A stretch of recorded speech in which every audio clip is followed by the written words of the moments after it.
Hi everyone, and welcome back to Explore Your Mind. I have a very interesting guest with us today, and it's Chris. Hi, Chris. Hello, Stephanie. Taking the time to come on. Oh no, you're very welcome. Thank you for the kind invite.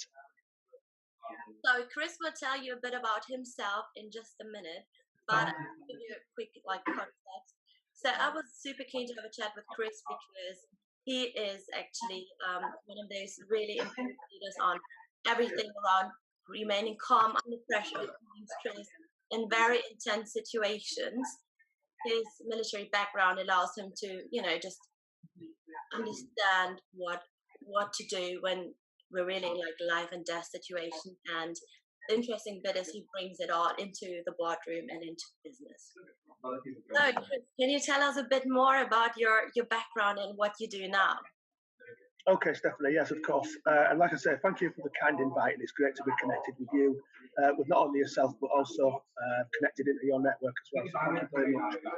So as you know, my name's Chris Robinson. I own a company called Maven People and Training Limited. At Maven, we deliver bespoke leadership and management training workshops. We also deliver presentation skills and communications skills modules, and also as a keynote speaker. So recently we've developed the keynote from the battlefield to the boardroom, which is linked directly to my past. So Maven People and Training Limited was launched in May 2017, but prior to that, I'd had, as you know, a career in the military. So I served for 23 years in my local regiment, the Yorkshire Regiment in the British Army, and I served from 21 years old to 44 years old.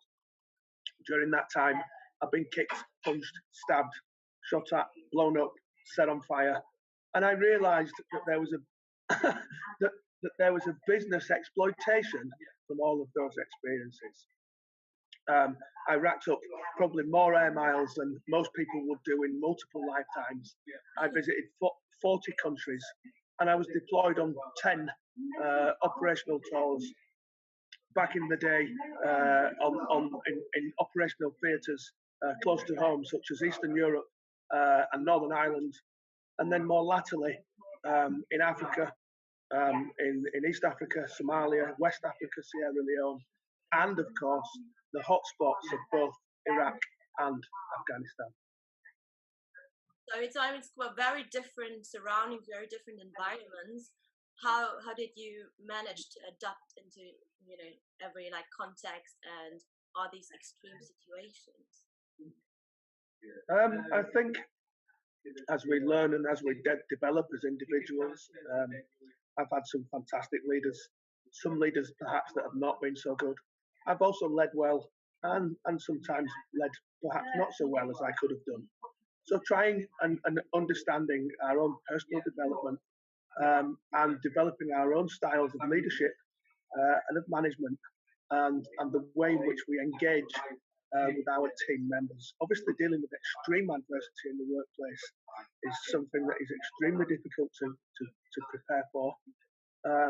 But we do, the British Army is renowned for training for reality, and a lot of the training environments in which we found ourselves in over, not just specific training events, but over a period of years, we found ourselves pitched into a training environment which was as close to the real thing as could possibly be, as it could possibly be. And I think that is one area which singles out the British Army as one of the finest fighting organisations on the planet. We train hard, hopefully to fight easy. Yeah, I think it's a very important point to say, just unprepared when it happens, but rather help yourself to adjust to the real case scenario when it does. Absolutely. You said where you had good leaders and you had not so great leaders. What made the good or the great leaders great? I think a key element of leadership for me, an intrinsic area of leadership, is that of communication. So when we talk about communication, the first thing that comes to my mind, and I'm sure other people's mind, minds is how we physically communicate.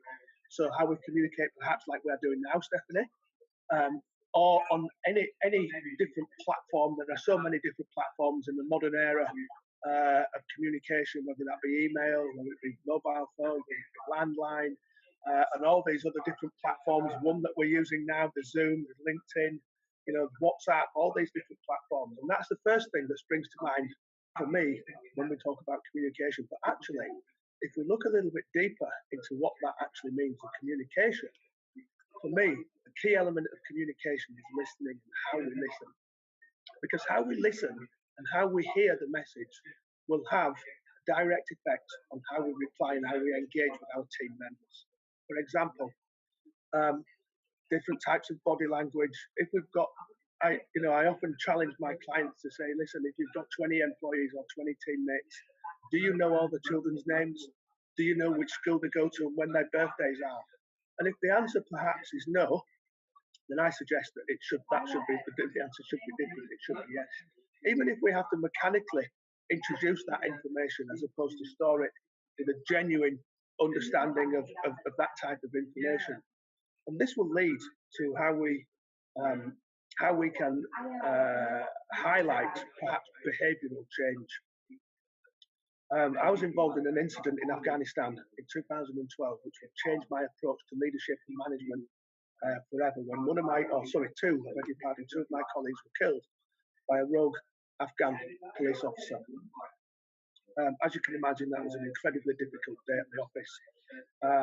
We got on with business because that's what we're paid to do. We had another 5 months of a tour to get through after these tragic losses, but we have a lifetime to grieve.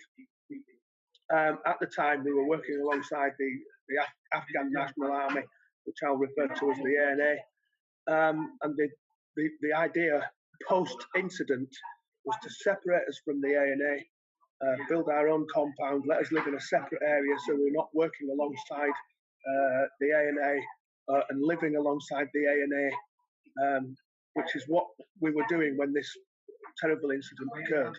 The ANA soldier also lost his life, so it was triply tragic. But actually, that was the wrong approach. We felt in the long term that let's not separate, let's not spend less time together, let's spend more time together. Let's not train separately, let's train together. Maybe share sleeping accommodation, feeding facilities, gymnasium facilities, and the day-to-day rhythm should be spent together as opposed to further apart. And I initially felt that this was the wrong thing to do, but actually no, it was absolutely the right thing, which would enable us to, man for man, get to know our opposite numbers a little better, maybe take tea or coffee together, go outside for a smoke together and spend that crucial time getting to know one another. Because perhaps if a future incident like that was to happen again, then perhaps myself, my leaders, my managers, or the guys that work in my team would pick up that behavioural change and perhaps might be able to foresee something happen again in the future. So a real key element of leadership is linked to communication, and the real key element of communication is linked to how we listen, which will have a direct effect on how we engage. And I think especially also like listen to understand rather than answer, get your point across as we do in sales pretty often. Sure. And there's still a time and a place for an autocratic style of leadership, but an engaged leader will have a much more dynamic effect than perhaps a satisfied or disengaged leader that doesn't communicate as well as he or she perhaps not could do, but should do. Yeah, absolutely. When we spoke like briefly on the phone before that chat, as I said, I don't have a military background, but I'm a soldier's daughter, so I get lessons. So from someone who has been really on the battlefield and then got into the corporate world, the corporate environment, what were the most challenging bits for you to make the transition and also to maybe adapt the lessons you've learned to the more not so life or death kind of environment? That's a really good question. I think the biggest challenge for me was that I underestimated the size of the challenge. I was an employee for 25 years. What do I know about running a business? The answer was very little. I have a list of mistakes as long as my arm. If it's any better, I come from a very different. I can join that list. Absolutely. So accounting, bookkeeping, business development, which obviously is a huge part of my business. It's one hell of a challenge, and it's probably the biggest challenge that I've ever given myself. I called my own bluff. Can I do it? Will I be able to do this? Yes, well, that's what I'm going to do, and that's the end of it. And it's been incredibly difficult, even in the darkest days of some very, very, very difficult operational tours during 24 years, almost 24 years serving in the British Army. I never really lost any sleep. When I had an opportunity to rest, I always took it and was asleep like the lights going out. But in recent months and in recent years, worrying about my business, then there's been some restless and some sleepless nights. I think a big mistake was not exploiting my past within the business when I first launched it. I wanted to pack up that career and start a new career and have these products stand on their own 2 feet, on their own merits, which they do. Excuse me, but it was a mistake not to exploit my past. I felt I'd had that previous career. I bought my ticket, had my ride, and then got off. And the advice I was given at the start was you should be linking this new business to your past, and I decided not to do that. That was a mistake. Now we openly push our background. It is a unique background, and the skills, the training, the relationships that I built over that long period of time has helped us establish what the company is today. Yeah. I think especially when I reached out originally, I think especially for someone like me, it's so in your face how valuable it is. And I think so much from your experience, especially this whole remaining calm under pressure, etc., and really building teams that stick together and through connection, as you mentioned earlier. Sure. So if you can I quickly go back to the remaining calm under pressure? Is that okay? Yes. So what were you like? What were the main lessons you learned on how to remain calm when it really does matter and when stress takes over? It's a really good question and one that I get asked a lot. And I think although it's difficult to answer, I think having the ability to trust your knowledge and experience. And I often use this as an analogy when I'm dealing with young professionals that have been having training delivered bios from Mavengroup training, such as young accountants, solicitors, those professionals that are just setting out on their professional journeys, that have got bigger brains than mine, but perhaps are not the best at delivering the message, or even doing what we're doing now. And the reason I mention that is because if we imagine we have a handrail, and that handrail is our knowledge and experience, our qualifications, all the late night studying, all the previous training environments that we found ourselves in. If we find ourselves struggling to make a decision, then we can reach out and grab a hold of the handrail. And generally, that handrail should allow us to right ourselves and allow us to hopefully arrive at the right decision, because that knowledge and experience is there.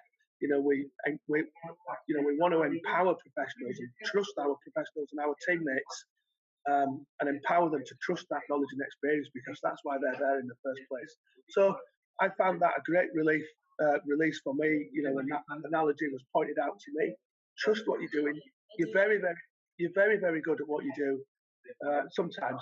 So trust that knowledge and experience, and that will hopefully allow you to arrive at the right decision. And we want to talk about decision making as well, Stephanie.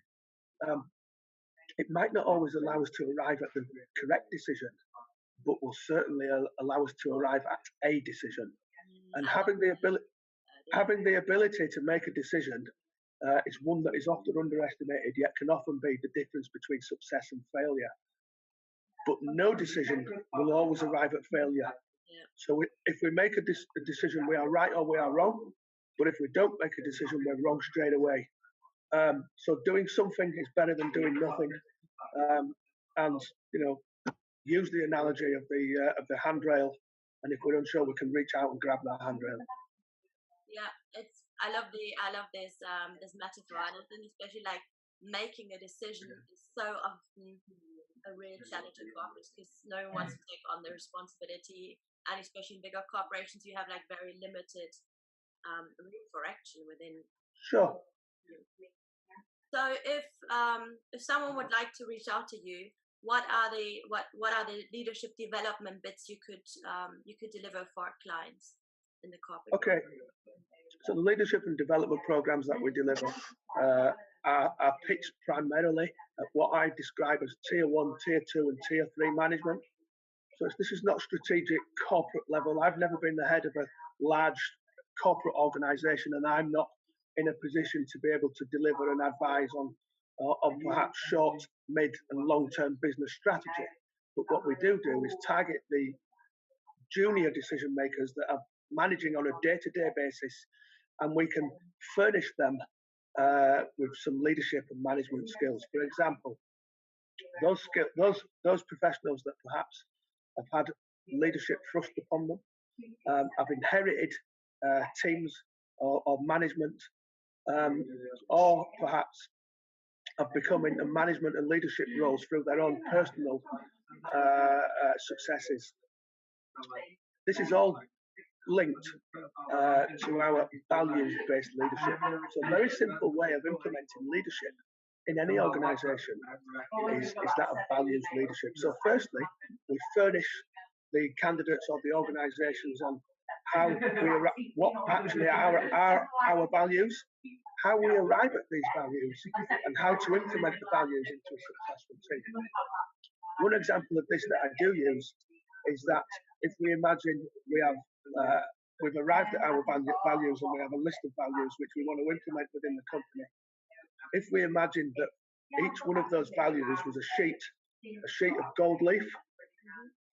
So let's say we've got 6 sheets of gold leaf. We can stick one on each arm, one on each leg, one at the front of our head and one on the back. And every time we get an opportunity to show one of these values, whether it be honesty, integrity, loyalty, discipline, or respect, then hopefully a little bit of this gold leaf is going to rub off on those people that we represent and those team members. And the idea is, in the long term, is to have teammates, team members, colleagues working in their normal day-to-day working environments covered in gold. Maybe we put one more on the heart, so we go with 7. Okay. No problem, it's in. And you would also help them to make the transition from like individual contributor who's very good at their job into like responsibility as a leader, as a manager. And then the second tier, what would be the development then? So again, that has a direct effect on the individuals and the team's performance going forward. We can then steer that ship of leadership and bolt on those skills as the individuals and the team members develop, so that we can steer that, allowing the product to become bespoke for what that particular organisation may need. Yeah, this is a long-term thing, and a lot of my clients, we have a long-term commitment to working together, to hopefully mould these fantastic professionals into credible leaders and managers, and leaders and managers that actually care and will put their teammates and their employees and those that they manage and lead, will put them first. From a British Army point of view, we use the analogy the leaders eat last. Well, it's a privilege to serve, which servant and values-based leadership, and we're saying we put you first because you and the organisation become number one as opposed to any personal aspirations. We put you first, and it must always be like that. I love that leaders eat dances there, and I think it's a very big mindset shift as well, because in corporate often it's all about the title versus where you come from. It's all about the people who make it possible. Yeah, and it's we should always remember that it's a privilege to lead. We serve our people, we serve to lead, which is the British Army quote, which is absolutely true. Can we do that 100% of the time? I've never met anybody that can, me included, but that should always be at the forefront of our minds. The people first. Superhumans, right? No. Yes. No. Okay, so if someone would like to contact you, what's the best way to do so? So we can have a look on our website, www.maventraining.co.uk. Below in the comments. And also a great platform, as we met, for me is LinkedIn. So you can find Christopher Robinson on LinkedIn. We've built that platform into a great tool for us to develop our relationships, not just to push the message about Maven training, but develop our personal relationships with our contacts. So that I find that a great platform as well. Or perhaps if anybody wants to direct message me, then if you want to put in the link below as well, you can put my email address, christopher@mavengroup.co.uk. Yeah, or if they aren't connect on LinkedIn, they should be able to send you a message as well. So absolutely. You have loads of possibilities to get in touch with you. Sure. Thank you so much, Chris, for your time and sharing your message with us. Thank you, Stephanie. Thanks for reaching out. I've really enjoyed this. I enjoyed our chats prior to this interview. We've got a lot in common. I wish you and your team every success going forward, and hopefully this will be the start of a great professional leaders type relationship. Thank you so much. I'm pretty sure it will be. It will not be the last you see from us together. Super. Likewise. Yeah, good. Thank you so much. Take care. Thank you, Stephanie. Thank you.